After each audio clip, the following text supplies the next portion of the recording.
आता या ठिकाणी काही मान्यवर आहेत. अखिल भजन संप्रदाय हितवर्धक मंडळ महाराष्ट्र या मंडळाकरिता कार्यरत असणारे आदरणीय सागर राहुल अलिबागवरून आले. मंदार जाधव हे गुहागरवरून आलेले आहेत आणि संजय शिर्वे हे रत्नागिरीवरून आलेले आहेत. त्याचबरोबर नगरसेविका सन्माननीय सौ आबोली खाडे या सुद्धा उपस्थित आहेत आणि शाखा प्रमुख गोपाळ खाडे हे सुद्धा या ठिकाणी उपस्थित आहेत. एका उत्स्फूर्त कार्यांचा प्रतिसाद होणे ही आदराची विनंती करतो. आता या ठिकाणी मगाशी सांगितल्याप्रमाणे संपूर्ण कारकिर्दीचा जीवनपट आदरणीय भजन सम्राट सुंदरबुवा मुनगेकर, आदरणीय भजन सम्राट रामदासबुवा कासले आणि आदरणीय भजन सम्राट भगवानबुवा लोकरे यांच्या संपूर्ण कारकिर्दीचा जीवनपट मोठ्या स्क्रीनवरती रंगमंचावरती दाखवला जाणार आहे. नमस्कार. रामकृष्ण. जिथे शब्द थांबतात तिथे भजन सुरू होतं आणि जिथे भजन असतं तिथेच देवाचं खरं वास्तव्य असतं. आज आपण साजरा करतोय त्या 3 महान भजन सम्राट बुवांचा प्रवास, ज्यांनी आपलं संपूर्ण आयुष्य भजन सेवेला अर्पण केलं. भजन हे केवळ गायन नाही, ती एक तपश्चर्या आहे, ती एक जीवनशैली आहे. कोकणच्या मातीमध्ये जन्मलेले, स्वरात आयुष्य घेतलेले भजन परंपरेचे 3 दिग्गज आज त्यांच्या 75 वर्षांच्या अखंड साधनेचा आम्ही गौरव करीत आहोत. चला आज आपण अशा 3 महान बुवांच्या जीवन प्रवासात भेटावूया, ज्यांनी स्वतःचं संपूर्ण आयुष्य भगवंताच्या चरणी अर्पण केलं. काही माणसं जन्माला येतात, पण काही माणसं इतिहास घडवतात. आणि या भजनाच्या दुनियेत असं एक मोठं नाव म्हणजे भजन सम्राट श्री श्रीधर मुनगेकर बुवा. 19 जुलै 1950 रोजी सिंधुदुर्ग जिल्ह्यातील देवगड तालुक्यात किंजवडे डोंबवाडी या छोट्याशा गावात एका साध्या भक्तिमय कुटुंबात त्यांचा जन्म झाला. वडील सदाशिव मुनगेकर आणि आई यमुनाबाई सदाशिव मुनगेकर यांच्या प्रेमळ आणि संस्कारी शाळेत त्यांचं अख्खं बालपण घडलं. जिल्हा परिषद प्राथमिक शाळेत त्यांनी इयत्ता 4थी पर्यंत शिक्षण पूर्ण केलं. पण त्यांच्या आयुष्यातील खरा धडा अजून सुरू व्हायचा होता.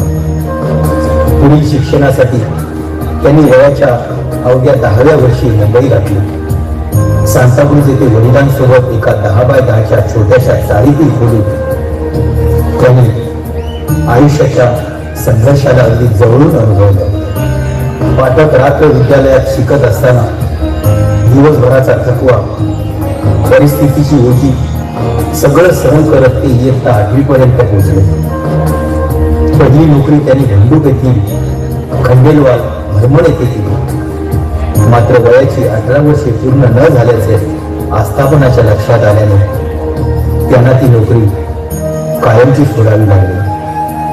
आपल्या जीवनाच्या गरजांसाठी, आपल्या स्वप्नांसाठी आणि आपल्या कुटुंबासाठी अनेक ठिकाणी छोटी मोठी कामे करत आपला पुढील संघर्ष सुरूच ठेवला. मात्र या सगळ्या धावपळीतही त्यांच्या मनात एक काहीतरी वेगळंच घडत होतं. एक आतली हाक त्यांना सतत बोलावत होती. ती ना नोकरीची होती ना पैशाची होती, तर ती हाक होती फक्त आणि फक्त भजनाची आणि हरिनामाची. किंजवडे गावात ते निरागस बालपण आणि त्या आठवणी आजही तितक्याच जिवंत आहे. ग्रामदेवता स्थानेश्वराच्या मंदिरात अखंड हरिनाम सप्ताह सुरू असायचा आणि त्या भक्तिमय वातावरणात एक छोटासा मुलगा शांतपणे बसून ते भजन ऐकत असायचा. शिवाजी पेडणेकर गुरुजींच्या उठातून निघणारे ते भजनाचे सूर आणि हरिनामाचा गजर त्यांच्या मनाला अगदी आतून स्पर्श करून जात होता. त्या प्रत्येक सुरासोबत त्यांच्या हृदयात भक्तीची एक नवी जोश पेटत होती. त्यांना तेव्हा कदाचित कळलंही नसेल, पण हाच तो क्षण होता ज्याने त्यांच्या आयुष्याची दिशा कायमची बदलून टाकली होती. त्या दिवसापासून भजन हेच त्यांचं स्वप्न बनलं आणि भक्ती हीच त्यांची खरी ओळख बनली होती. लालबागच्या प्रसिद्ध केशव पाटणकर बुवांकडे त्यांनी भजनाचे प्राथमिक धडे घ्यायला सुरुवात केली आणि हळूहळू भजन हेच त्यांच्या आयुष्याचं मुख्य केंद्र बनू लागलं.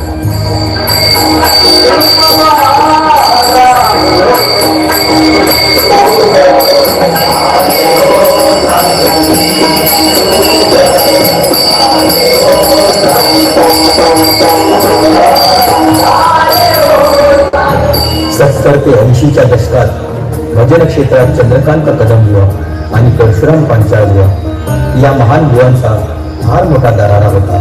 दादरच्या फुल मार्केटमध्ये रंगणाऱ्या डबलबारी भजनाने संपूर्ण वातावरण भक्तिमय करून टाकलं होतं. जिथे प्रत्येक सुरात भक्ती होती आणि प्रत्येक शब्दात हरिनाम घुमत होतं.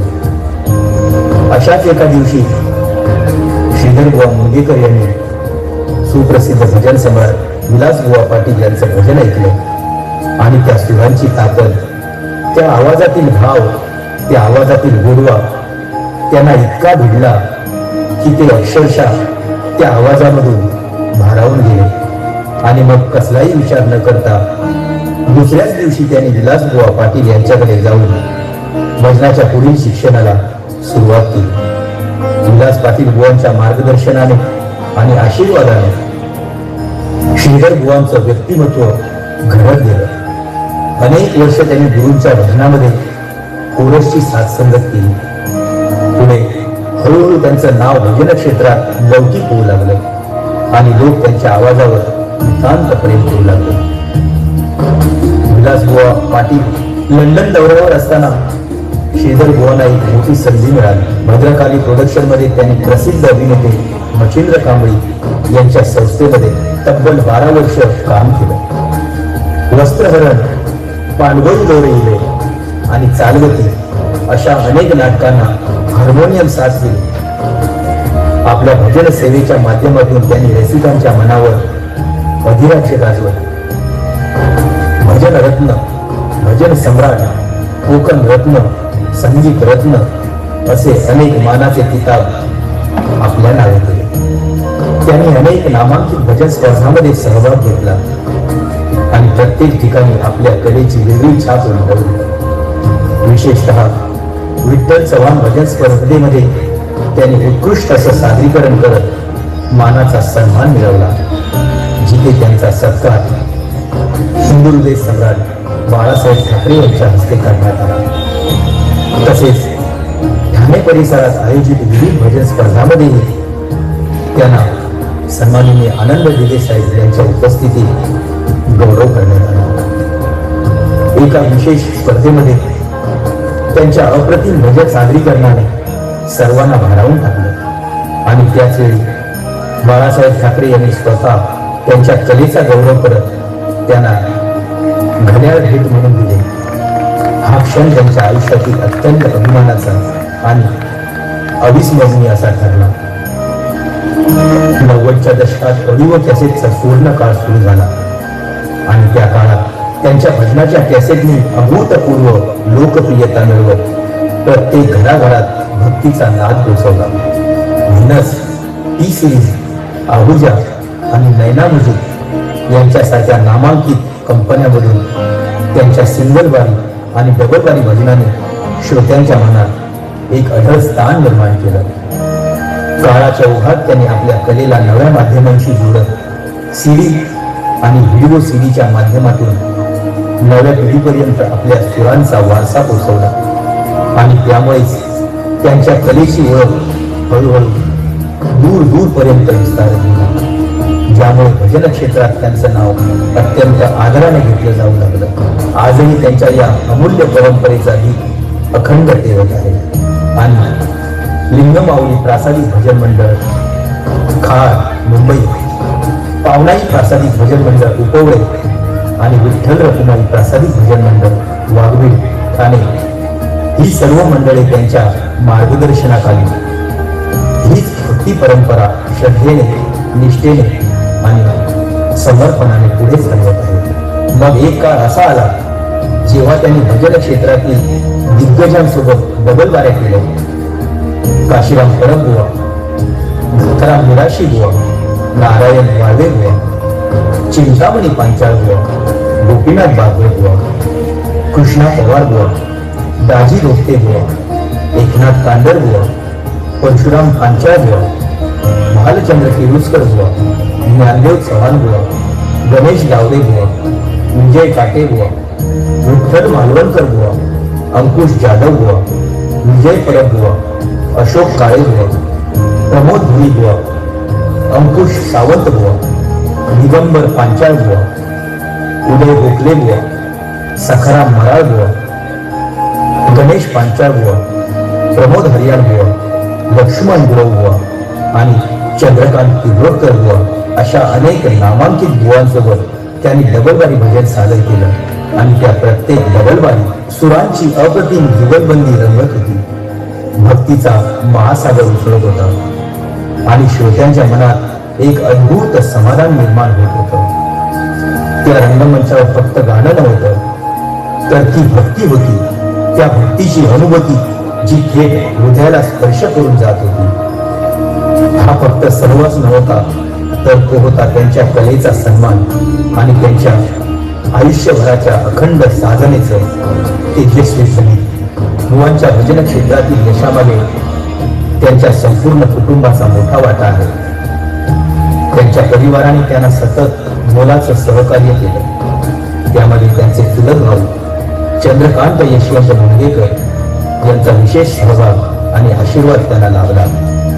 किल्लोरे गावातील नातेवाईक तसेच सर्व ग्रामस्थांनी त्यांना मनापासून आशीर्वाद दिला. तसेच विशेषतः रुणकर गुरुजी, आबा कदम, भीमसेन ठाकूर आणि तबलावादक पंढरीनाथ सदाशिव मांजरेकर यांचा त्यांना मोलाचा आशीर्वाद पुढे लाभत दिला. मुंडगेकर बुवांचे सासरे सदाशिव सीताराम मांजरेकर हे एक नामांकित संगीतकार होते.